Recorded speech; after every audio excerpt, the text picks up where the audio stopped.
পবিত্র কোরআন হইতে আয়াত কারিমা তেলাওয়াত করেছে আল্লাহ রাব্বুল আলামিন বলেন ইন্নাকা লাআলা খুলুকিল আযীম। আল্লাহ পাক বলেন হে হাবিব, হে আমার মাহবুব, হে আমার দোস্ত, আপনি হচ্ছেন মহান চরিত্রের অধিকারী। বলে সুবহানাল্লাহ। কে বলছেন? আল্লাহ পাক বলেন সমাজের কোন মরণ এই কথা বলেন, সমাজের কোন ডক্টর এই কথা বলেন, সমাজের কোন মাস্টার এই কথা বলেন, সমাজের কোন প্রফেসর এই কথা বলেন, সমাজের কোন ইঞ্জিনিয়ার এই কথা বলেননি। স্বয়ং রব্বে কায়নাত খালিকে কায়নাত পরওয়ারদিগারে আলম বলছেন ইন্নাকা লাআলা খুলুকিল আযীম। হে আমার হাবিব, হে আমার বন্ধু, হে আমার দোস্ত, আপনি হচ্ছেন সমস্ত জগতের মধ্যে উত্তম চরিত্রের অধিকারী। বলে সুবহানাল্লাহ। কে বলছেন এই কথা? তাহলে আমার আল্লাহ পাক আল্লাহ তাবারক ওয়া তাআলা পবিত্র কোরআনের মধ্যে জানিয়ে দিলেন হে আমার হাবিব, আপনি হচ্ছেন উত্তম চরিত্রের অধিকারী। বোঝা গেল আপনার মানবের কথা মিথ্যা হতে পারে, আমার কথা মিথ্যা হতে পারে, আপনার কথা মিথ্যা হতে পারে, ডক্টরের কথা মিথ্যা হতে পারে, নেতার কথা মিথ্যা হতে পারে, আপনার প্রশাসনের কথা মিথ্যা হতে পারে, ব্যারিস্টারের কথা মিথ্যা হতে পারে, ইঞ্জিনিয়ারের কথা মিথ্যা হতে পারে, মিম্বারের কথা মিথ্যা হতে পারে। কিন্তু আল্লাহ পাক আল্লাহ তাবারক ওয়া তাআলা পবিত্র কোরআনের মধ্যে ঘোষণা করলেন যে আমার নবী পাকের আপনার আপনার সার্টিফিকেট দিলেন, আপনার কি আপনার সার্টিফিকেট গুনাহগুনার ব্যাখ্যা দেননি। স্বয়ং রব্বে কায়নাত আপনার সার্টিফিকেট দিচ্ছেন হাবিব, হে আমার বন্ধু, হে আমার দোস্ত, আপনি হচ্ছেন মহান চরিত্রের অধিকারী। বোঝা গেল জগতের মানুষের কথা মিথ্যা হতে পারে, জগতের মানুষের ব্যক্তির কথা মিথ্যা হতে পারে, কিন্তু কোরআনের কথা মিথ্যা হয়নি, হবে না। কিয়ামত পর্যন্ত কোরআনের কথা মিথ্যা হতে পারে জোরে বলুন না না, কোরআনের কথা মিথ্যা হতে পারে না। আচ্ছা, কোরআনকে যে ভুল বলবে তার ঈমান থাকবে না, কোরআনে যে সন্দেহ করবে তার ঈমান থাকবে, কোরআনে যে ত্রুটি বুঝবে তার ঈমান থাকতে পারে না। যে বেরাদার কোরআনের মধ্যে ত্রুটি খুঁজবে, ভুল ধরবে আর তার সন্দেহ করবে, সে মুসলমান থাকতে পারে না। স্বয়ং রব্বে কায়নাত জানিয়ে দিলেন, পৃথিবীর মানব জাতির জন্য ঘোষণা করে দিলেন হে দুনিয়াবাসী শোনো, হে আমার হাবিব, আপনি হচ্ছেন পৃথিবীর জগতে মহান চরিত্রের অধিকারী। বলে সুবহানাল্লাহ। আচ্ছা বিরাদারান ইসলামিয়া, এবার আপনি বলতে পারেন যে নবী পাক সাল্লাল্লাহু আলাইহি সাল্লাম আপনার পৃথিবীতে এসেছিলেন, ব্রাদার তার আগে তো বহু মানুষ পৃথিবীতে এসেছিল, হযরত আদম থেকে নিয়ে ঈসা রুহুল্লাহ পর্যন্ত, এবং ঈসা রুহুল্লাহ থেকে নিয়ে কিয়ামত পর্যন্ত যত মানুষ পৃথিবীতে আসবে তার সমস্ত মানুষের গ্যারান্টি নিয়ে আল্লাহ পাক বলছেন। বোঝা গেল আদম আলাইহিস সালাম থেকে নিয়ে ঈসা রুহুল্লাহ পর্যন্ত, ঈসা রুহুল্লাহ থেকে নিয়ে কিয়ামত পর্যন্ত আমার নবীর মতো উত্তম চরিত্রের ব্যক্তি, আমার নবীর মতো উত্তম আদর্শের ব্যক্তি, আমার নবীর মতো উত্তম আদর্শবান ব্যক্তি পৃথিবীতে আর হয়নি, হবে না, হবে না, হবে না। জোরে বলুন সুবহানাল্লাহ। মানে আমার নবীর মতো আদর্শবান ব্যক্তি, উত্তম চরিত্রবান ব্যক্তি আপনার হয়নি, বর্তমানেও নেই, আর ভবিষ্যতে কিয়ামত পর্যন্ত হবে না। এই কথার গ্যারান্টি কি দিবেন? আল্লাহ পাক। আসুন দুনিয়াবি বাস্তবে আপনাদের একটু বোঝাই। আচ্ছা, প্রত্যেকের মোবাইলে, আপনার প্রত্যেকের হাতে আজকে রয়েছে কি? অ্যান্ড্রয়েড ফোন, স্মার্টফোন, তাই না? সুবহানাল্লাহ। স্মার্টফোনে একটা অ্যাপ রয়েছে যার নাম হচ্ছে গুগল। এই গুগলকে গিয়ে প্রশ্ন করলাম, হে গুগল বলো, তুমি তো সকল প্রশ্নের উত্তর দাও, বলো পৃথিবীর মধ্যে সবচাইতে উত্তম চরিত্রের মানুষ কে? তো গুগল বলছে প্রশ্নকারী, হে সওয়াল করনে वाला, হে কোশ্চেন করনে वाला, শোনো পৃথিবী জগতের মধ্যে, পৃথিবীর মধ্যে সবচাইতে উত্তম জগৎ, উত্তম আদর্শের, উত্তম চরিত্রের, উত্তম আদর্শের ব্যক্তি হচ্ছে নবী মুহাম্মদুর রাসূলুল্লাহ। সুবহানাল্লাহ। যদি বিশ্বাস না হয় তাহলে এখনই মোবাইলে সার্চ করুন, গুগল আপনার উত্তর দেবে। পৃথিবীর মধ্যে সবচাইতে উত্তম আদর্শের ব্যক্তি হচ্ছে নবী মুহাম্মদ রাসূলুল্লাহ। এবার আসুন আপনাদের আমি বোঝাই। আচ্ছা, গুগল কে তৈরি করেছেন? কোন মুসলমান? হ্যাঁ, কথা বলেন না। মুসলমান তৈরি করেন, কোন আপনার মৌলভী সাহেব তৈরি করেন, কোন আপনার মুফতি সাহেব তৈরি করেন, কোন আপনার মুদারিস সাহেব তৈরি করেন, ইমাম সাহেব তৈরি করেন। এই গুগল যিনি তৈরি করেছেন সে ছিল ইহুদি, সে আপনার খ্রিস্টান ধর্মের অবলম্বী। হে ব্রাদার, সে আপনার নিজের ধর্মগুরুর নাম বলছে না, অন্য ধর্মগুরুর হিন্দু ধর্মের ধর্মগুরুর নাম বলছে না, আপনার বৌদ্ধ ধর্মের ধর্মগুরুর নাম বলছে না, শিখ ধর্মের ধর্মগুরুর নাম বলছে না।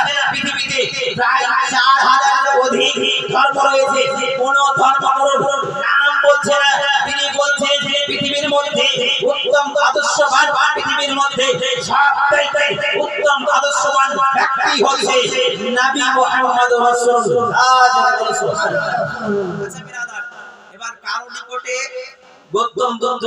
উত্তম আদর্শ চরিত্রবান হতে পারে, কারো নিকটে শ্রীরাম আপনার উত্তম আদর্শবান হতে পারে, কারো নিকটে আপনার যিশু খ্রিস্ট উত্তম আদর্শবান হতে পারে, কারো নিকটে অন্যান্য ধর্মগুরুরা উত্তম আদর্শবান হতে পারে।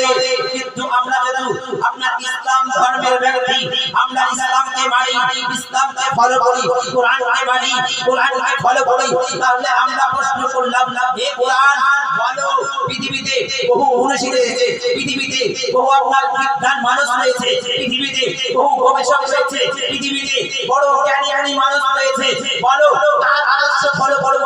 নেতাজির আদর্শ ফলো করব, না রবীন্দ্রনাথের আদর্শ ফলো করব, না আপনার কাজী নজরুলের আপনার আদর্শ ফলো করব? কার আদর্শ ফলো করব? গান্ধীজির আদর্শ ফলো করব, কার আদর্শ ফলো করব?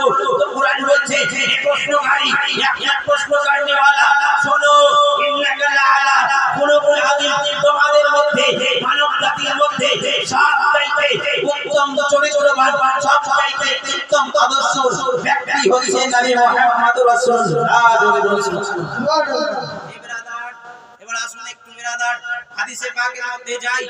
হযরত মাইসা যিনি মহিলাদের মধ্যে সবচাইতে বেশি হাদিস বর্ণনা করেছেন, ব্যাপার গো ভাই, মাইক আপনার ভালো না, সুবহানাল্লাহ। তো মহিলাদের মধ্যে সবচাইতে বেশি হাদিসকে বর্ণনা করেছেন হযরত মাইসা সিদ্দিকা রাদিয়াল্লাহু তাআলা আনহা। ওনাকে জিজ্ঞাসা করা হলো, হে মাইসা, আপনি বলেন রাসূল পাকের চরিত্র কেমন ছিল, রাসূল পাকের আদর্শ কেমন ছিল, রাসূল পাকের আপনার আদর্শ কেমন ছিল? উনি বলে কানা খুলুকুল কুরআন, আমার নবী পাকের চরিত্র ছিল কোরআন। যদি বলেন সুবহানাল্লাহ, আমার নবী পাকের চরিত্র ছিল কোরআন। সুবহানাল্লাহ। এই যে একজন ভাই 100 টাকা দান করেছে, না চাওয়া দিয়ে দিয়েছে, সুবহানাল্লাহ। যে আশায় যে উদ্দেশ্যে দান করেছেন আল্লাহ তাআলা দানকে কবুল করে। হযরত মাইশাকে জিজ্ঞাসা করা হলো, মাইশা বললেন আমার রাসূল পাকের চরিত্র আপনার কোরআন। হে ব্রাদারদের সামনে বোঝা গেল আমার রাসূলুল্লাহর চরিত্র হলো কোরআন। রাসূল পাকের বলা আপনার কোরআন, রাসূল পাকের চলা আপনার কোরআন, রাসূল পাকের ওঠা আপনার কোরআন, রাসূল পাকের বসা আপনার কোরআন, রাসূল পাকের আলোচনা করা আপনার কোরআন, রাসূল পাকের আপনার আলোচনা করা কোরআন, রাসূল পাকের আপনার পরামর্শ দেওয়া কোরআন। এক কথায় নবী আমার সারা জীবনে যা কিছু করেছে সব কিছু ওই কোরআন। সারা জীবনে যা করেছেন, আপনার ওয়াজ নসিহত করেছেন, মানুষকে আপনার ন্যায় বিচার পাইয়ে দিয়েছেন, পৃথিবীর প্রতি আপনার সাহায্য করেছেন, বিবাহের প্রতি আপনার সাহায্য করেছেন। আমার নবী সারা জীবনে যা করেছেন সবকিছুর মধ্যে কোরআন, সবকিছুই আল্লাহ পাকের কোরআনের মধ্যে শামিল, সবকিছু হচ্ছে কোরআন। এবার ব্রাদারদের সামনে আসুন, আজকে আমার নবীর উপরে আপনার বিভিন্ন আপনার ধর্মের মানুষেরা কুটুক্তি করে যে নবী মুহাম্মদ রাসূলুল্লাহ কিরকম আচরণ ছিল, আপনার আজকে ক্লিয়ার হবে ইনশাআল্লাহ। আজকে আলোচনার মধ্যে ক্লিয়ার হয়ে যাবে যে নবী পাকের আদর্শ ব্যবহার কেমন ছিল, ইনশাআল্লাহ আপনাদের শোনাবো। ব্রাদারদের সামনে বেরাদার নবী পাক সাল্লাল্লাহু আলাইহি সাল্লাম আপনার এতিমদের সাহায্য করতেন, নবী আমার বেওয়াকে সাহায্য করতেন, নবী আমার অন্যায়ের বিরুদ্ধে কথা বলতেন, নবী আমার আপনার পরামর্শ দিতেন, সুপরামর্শ দিতেন, নবী আমার এক কথায় সারা জীবনে যা করেছেন সব কিছু কোরআনের আদেশ দিয়ে বলে সুবহানাল্লাহ।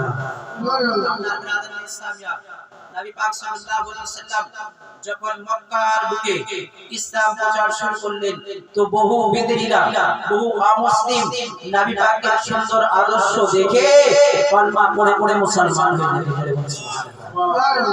আচ্ছা বেরাদার, আজকে দেখেন, আজকে আপনারা মসজিদ উপলক্ষে জালসা আয়োজন করেছেন, তাই না? সুবহানাল্লাহ। বেরাদার নবী পাক সাল্লাল্লাহু আলাইহি সাল্লাম যখন ইসলামের প্রচার শুরু করলেন, ইসলামের প্রচার যখন আরম্ভ করলেন তো আপনার বেরাদার ইসলামী আপনি যখন প্রচার আরম্ভ করলেন তো বিভিন্ন আপনার ইহুদিরা তারা কি করলো, নবী পাকের প্রতি অত্যাচার করেছিল, আপনার অন্যায় করেছিল, অন্যায় করেছিল। হে বেরাদার ইসলামিয়া, নবী আমার আপনার ইসলামের প্রচার আপনার কাজ চালিয়ে গেছে। বেরাদার ইসলামিয়া বহু আপনার মুসলমানেরা আপনার মক্কার বুকে আপনার অপমানিত হয়েছে, লাঞ্ছিত হয়েছে, গণমানিত হয়েছে, নির্যাতিত হয়েছে। হে বেরাদার ইসলামিয়া, যখন মুসলমানেরা লাঞ্ছিত গণমানিত হওয়ার পরে, অপমানিত হওয়ার পরে মক্কা যেদিন বিজয় হলো, হে বেরাদার ইসলামিয়া কাফিরদের মনে একটা ভয় ছিল। আজকে বেরাদার মুসলমানদের প্রতি আমরা কত অত্যাচার করেছি, কত জুলুম করেছি, কত অন্যায় করেছি। আজকে মক্কার ক্ষমতা আজকে মুহাম্মদ রাসূলুল্লাহর হাতে, মক্কার ক্ষমতা আজকে আপনার মুসলমানদের হাতে।